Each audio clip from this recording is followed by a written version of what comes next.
Bonjour, nous évoquons aujourd'hui Saint Joseph, modèle du Père des familles. Chaque famille est comme le sarment de l'évangile de ce jour qui porte du fruit s'il demeure dans le Christ. Dans la lettre apostolique Patris Cordé avec un cœur de père, le pape François affirme que la grandeur de Saint Joseph consiste dans le fait qu'il a été l'époux de Marie et le père adoptif de Jésus. Micro Saint-Jean, une courte méditation du diocèse de Perpignan sur Saint Joseph, à l'occasion de la lettre apostolique du pape François, avec un cœur de père. Le rôle de Joseph, comme père de famille, traverse l'ensemble de la lettre apostolique. Sa vocation est d'être père, de faire grandir, mais pas seulement. Il est lui-même l'être qui grandit, l'être en qui Dieu grandit, en réalisant sa vocation paternelle auprès de l'enfant Jésus. Joseph, qui n'était qu'un homme, ressemblait de plus en plus au Père éternel, dont il est l'image. Alors, avec Saint Joseph, grandissons. On ne naît jamais père, on le devient.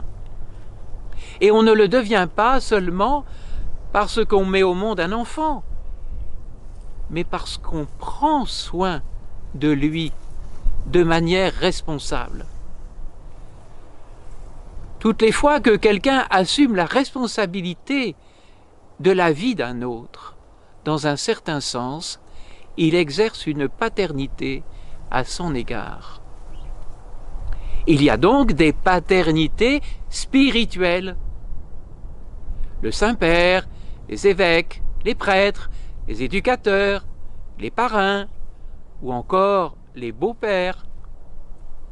Toute vraie paternité tire son origine dans la paternité de Dieu, dans l'ombre du Père. Avec l'image suggestive de l'ombre, un romancier polonais définit la figure de Joseph qui est pour Jésus l'ombre sur la terre du Père céleste. En un certain sens, nous sommes toujours tous dans la condition de Joseph, une ombre de l'unique Père céleste qui fait lever son soleil sur les méchants et sur les bons, et tomber la pluie sur les justes et sur les injustes, et une ombre qui suit le Fils. Tout comme Dieu prend soin de sa famille qu'est l'humanité, que Jésus prend soin de sa famille qu'est l'Église, Joseph a pris soin de la Sainte Famille. Saint Joseph était un charpentier qui a travaillé honnêtement pour garantir la subsistance de sa famille. Il a usé de l'autorité légale lui revenant sur la Sainte Famille pour lui faire un don total, le don de sa vie et de son travail. Nous-mêmes devons donner à notre vie et à notre travail pour nos familles naturelles, spirituelles, l'Église, nos communautés de paroisse, notre diocèse, notre vie religieuse, etc. Mais toute famille est confrontée un jour ou l'autre à des épreuves, à des difficultés. La Sainte Famille elle-même a dû affronter des problèmes concrets, comme toutes les autres familles. Nous sommes confrontés à diverses crises. que de pères, de mères, de grands-pères ou de grands-mères, que d'enseignants montrent à nos enfants par des gestes simples et quotidiens comment affronter et traverser une crise en réadaptant nos habitudes, en levant le regard et en stimulant la prière. Accueillons ceux qui sont faibles. Le pape affirme l'actualité de Joseph qui nous invite à accueillir les autres sans exclusivité, tels qu'ils sont, avec une prédilection pour les faibles, parce que Dieu choisit ce qui est faible.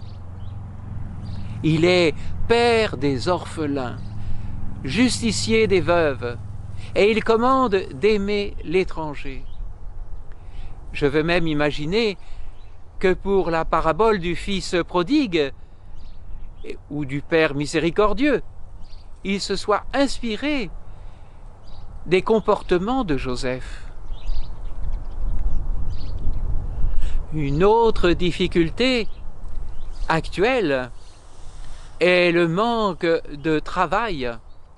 Le pape affirme: une famille où manque le travail est davantage exposée aux difficultés, aux tensions, aux fractures et même à la tentation désespérée et désespérante, la dissolution. D'où le souhait du Saint-Père: aucune famille sans travail. Mais il y a des orphelins de père. Une société sans père est une société sans repère. Une église sans père est une église sans repère. Le pape affirme que le monde a besoin de pères. L'Église a besoin de pères spirituels. Les violences conjugales.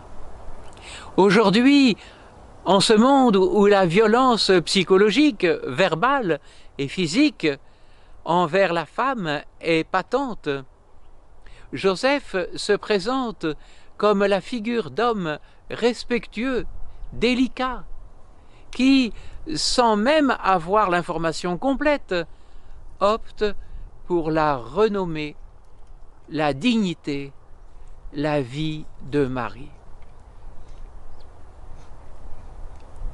Une autre circonstance éprouvante, lorsque l'amour est étouffé. C'est seulement lorsqu'un amour est chaste qu'il est vraiment amour. À la fin, l'amour qui veut posséder devient toujours dangereux. Il emprisonne, étouffe, rend malheureux. Dieu lui-même a aimé l'être humain d'un amour chaste, en le laissant libre, même de se tromper et de se retourner contre lui. Finalement, un père est conscient de compléter son action éducative et de vivre pleinement la paternité seulement quand il s'est rendu inutile, quand il voit que l'enfant est autonome et marche tout seul sur les sentiers de la vie. En vivant davantage de la Sainte Famille, on découvre le lien entre le couple créé, un homme et une femme, Adam et Ève, parents de l'humanité. Dieu créa l'homme à son image. À l'image de Dieu, il le créa. Il les créa, hommes et femmes. Et le couple de Joseph et de Marie, dont va naître le Sauveur, l'humanité. Dans l'audience du 4 février 2015, le pape François disait: « L'Église, notre mère, est engagée à soutenir de toutes ses forces la présence bonne et généreuse des pères dans les familles, car ils sont pour les nouvelles générations des gardiens et les médiateurs irremplaçables de la foi dans la bonté, de la foi dans la justice, et sous la protection de Dieu, comme de Saint Joseph. Alors, reprenons ensemble l'Ave Joseph, qui évoque la famille. Je te salue, Joseph, toi dont la grâce divine a comblé. Le Sauveur a reposé dans tes bras et grandi sous tes yeux. Tu es béni entre tous les hommes, et Jésus, l'enfant divin de ta virginale épouse, est béni. Saint Joseph, donné pour Père au Fils de Dieu, prie pour nous, dans nos soucis de famille, de santé, de travail, jusqu'à nos derniers jours, et daigne nous secourir à l'heure de notre mort. Amen. Saint Joseph, patron de l'Église universelle, prie pour nous. C'est avec joie que nous nous retrouverons mercredi prochain pour évoquer Saint Joseph, le plus grand saint de la création après Marie. Alors, à mercredi!